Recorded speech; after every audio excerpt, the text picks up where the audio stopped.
Good morning, everyone. So we are busy with the vision and the mission for Christ Life Revival Ministries, and then also what are the principles that you can pull through to your life. So the mission statement, that is number 4. There's only 5 that I want to read to you this morning. For Christ Life Revival Ministries, we say we are to create a space where ministers can encounter the presence of the living God so that they can run their race. Now, obviously, for any person coming to our place, we want them to encounter the presence of the living God. This is specifically directed more to ministers and leaders, where we want people to come and receive and go back to the places that they influence and be refreshed and revived. So let me read the scripture so that we can speak a scripture that we can speak about the principle for your life. And it's going to be a few verses from John 14, from verse 1. Do not let your hearts be troubled. You believe in and adhere to and trust and rely on God. Believe and adhere and trust and rely also on me. So this is Jesus speaking.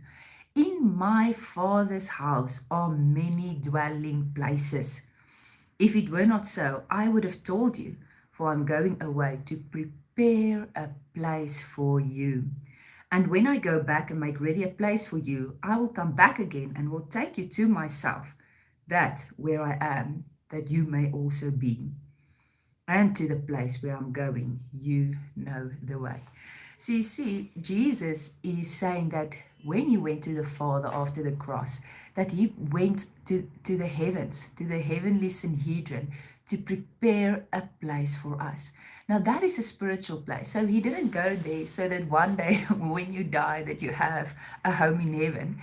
It is so that whenever, alive or dead, when you meet Jesus, okay, so and obviously you're gonna have to meet Jesus before before you die if you want that place. So if you meet Jesus, there's a place where we can dwell. And I mean, you can look at so many scriptures in the Bible that John 15, just think of, I am the vine, you are the branches. I'm thinking of Nathaniel, that God called him and he says, you will see angels coming up and down from heaven. Jacob, it was Jacob, I think, that was sleeping on the rock and he saw heavens open. I mean, there are so many, even Paul the apostle, that so many visitations from heaven before he even preached the gospel. So there is a spiritual place where we can encounter God, and it will look different for every person, because when we worship God, we worship him in spirit and in truth, and that is individual to every person. Yes, there may be certain things that look the same. You know, you might speak to another person and you can say, I experience the presence of God in this way, and they can say, wow, that's usually how I also experience. But let me give you a short example. This morning I was quickly doing my hair, and I had worship in my ears. I many times when I want to drown out the noise from the kids and the screaming, I put two bubbles in my ears that I cannot hear them. Okay, so there's other people that will, save them if they do something horrendous. No, we will hear the screams loud enough. Anyway, so I was putting that in my ears, and I was just waiting for my hair straightener to warm up. And I just closed my eyes and I was just, oh, Jesus, and that connection in my heart made, it gave me a breath of fresh air. It was 30 seconds. It was just 30 seconds, maybe a minute, okay? But I connected to Jesus in that place. And I've learned, especially as a mom, to go very quickly to that place, okay? So there's not always time for you to spend 2 hours in the Word if you're a mom with small kids.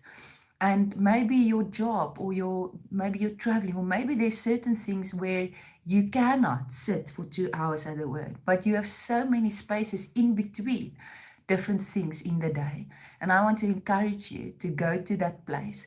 And the more you do it, the quicker you will know how to make that connection, so that every moment that you can grab, you can encounter Jesus. And then obviously also set a time aside. Okay, I say this so many times. I remind myself, I preach to myself, set the time aside, even if it's not on a daily basis for the longer times, but maybe once a week. You can set the extra half hour aside where you spend time in the Word, or you soak in His presence, or just worship Him without any distractions. Anyway, so I hope today, yeah, that you will encounter him even in the smallest ways. And if you have longer and more time to do that, that you will encounter him as well. Bless you.